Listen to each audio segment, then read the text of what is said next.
गांव में 3 सबसे अच्छे दोस्त भूषण, रवि और संतोष रहते थे। इन तीनों दोस्तों ने मिलकर मकई की फसल की कटाई शुरू की।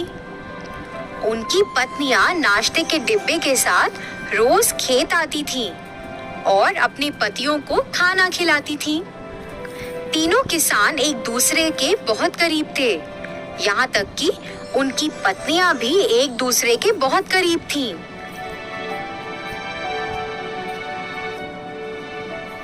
तीनों ने बहुत मेहनत की और बदले में उन्हें बहुत अच्छी फसल मिली।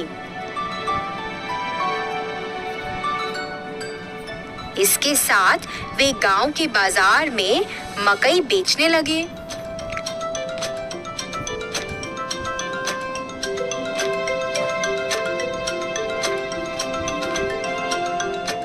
कुछ ही समय में स्वाद और मिठास के कारण सभी मकई भुट्टे बिक गए और दिन के अंत में उन्हें खूब कमाई हुई।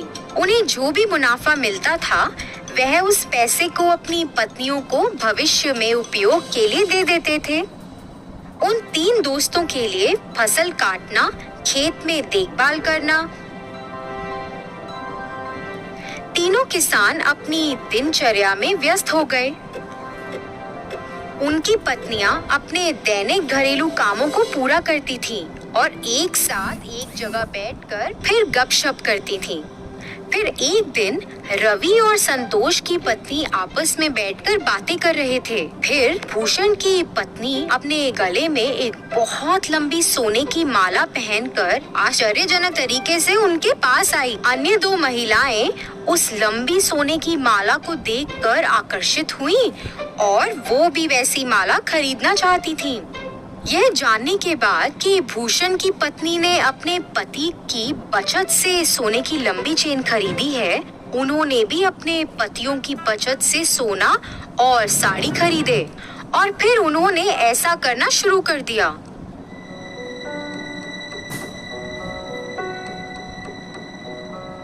पतियों ने अपनी पत्नियों को सोने की माला और महंगी साड़ी पहने देखा और उनसे इसके बारे में पूछा। ऐसा बेफजूल खर्च पर पैसा बर्बाद करने के कारण वह सभी अपनी पत्नियों से नाराज थे और तीनों गुस्से में घर से निकल गए और सीधे खेत में आ गए। तीनों ने इस पर चर्चा की। वह उन्हें सबक सिखाना चाहते थे। उन्हें ऐसा लगा कि अगर वह अब सही निर्णय नहीं लेंगे तो भविष्य में नुकसान उठाना पड़ सकता है।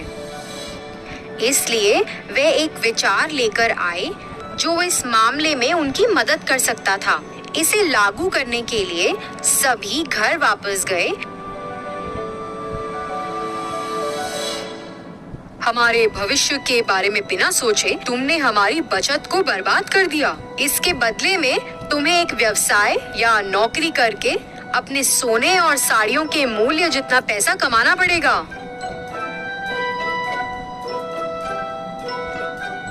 तुम तीनों आपस में फैसला करो कि इतनी बड़ी रकम कैसे कमाओगे और हमें अपना अंतिम फैसला सुनाओ।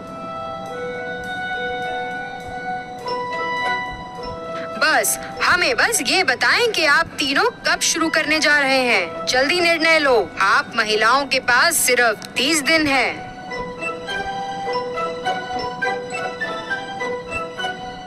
तीनों अपनी पत्नियों को समझाकर घर से निकले।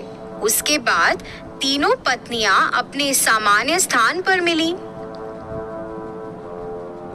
30 दिनों में इतनी बड़ी कमाई कैसे संभव है?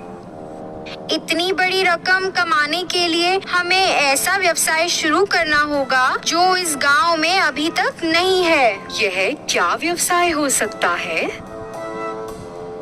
तीनों ने खूब चर्चा की।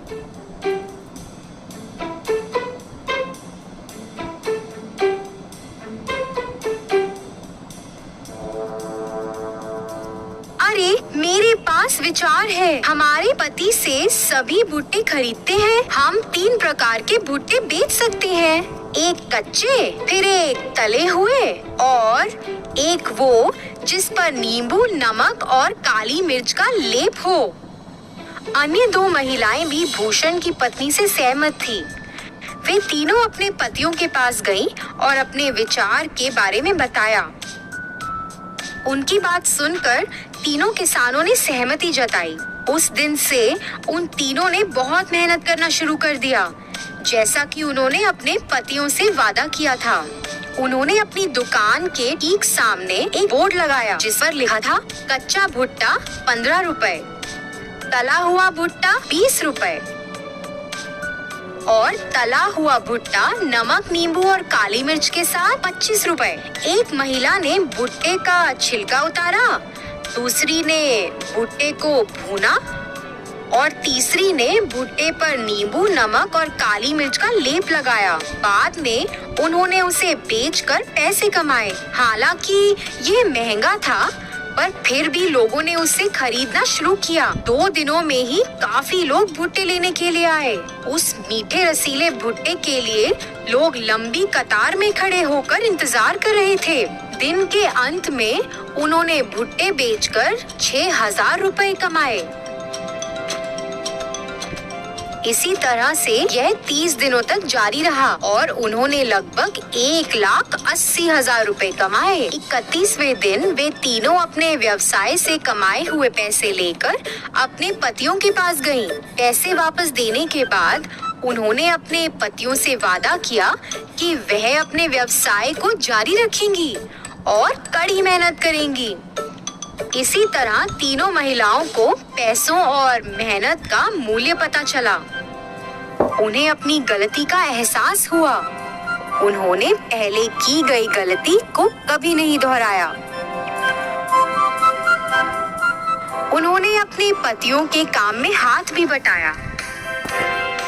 बहुत सारी कमाई के साथ वे नाम और प्रसिद्धि के साथ खुशी से रहते थे।